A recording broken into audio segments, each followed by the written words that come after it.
Ladies and gentlemen, the theme of this year's conference is Governance for Structural Transformation. Bringing these two very important concepts together to constitute the theme of this conference has been very deliberate, notably because of their centrality and importance in moving our continent forward towards the development trajectory envisioned in both the 2030 Development Agenda and Agenda 2063 to deliver on Africa we want. Governance and institutional policies.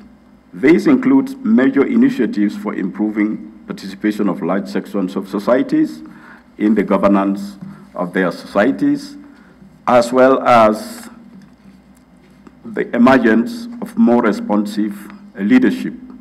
Governance is like obscenity, but it's difficult to define it in a legal phrase.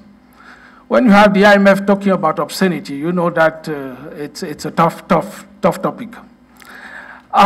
But more seriously, a group of World Bank researchers,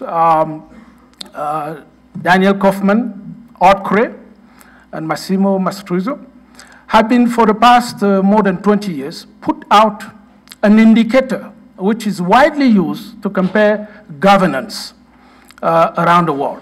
Governance is the reason why some nations and societies do better than others, and others stagnate or even collapse.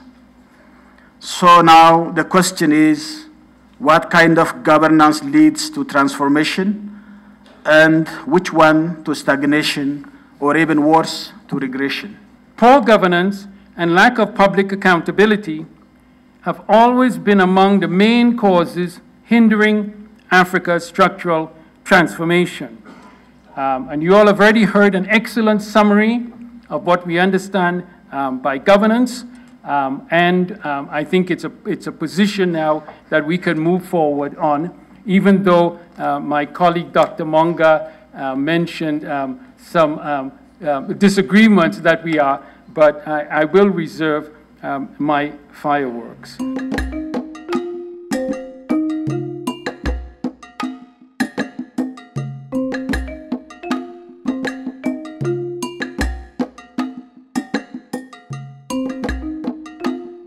Governance was perceived in our continent as externally driven.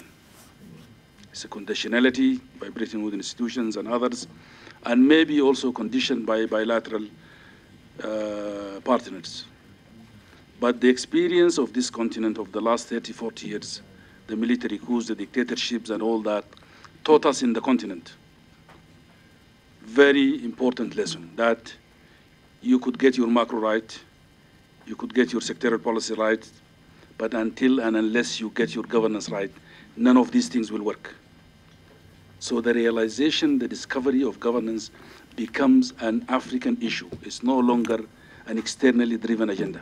The 15-year period preceding 2014, Africa has really registered significant growth rate. Some people pour cold water on it. Some people probably over-exaggerate.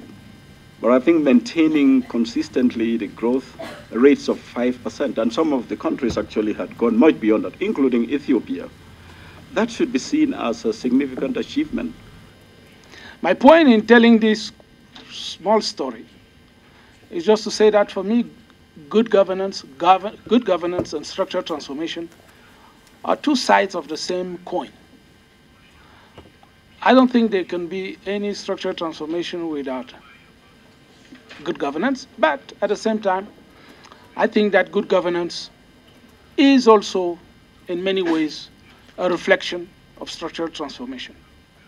It looks like in his words, there is not one governance which will help for structural transformation, but many kind of governances that could lead to that structural transformation. Can you just provide us some few examples in Africa?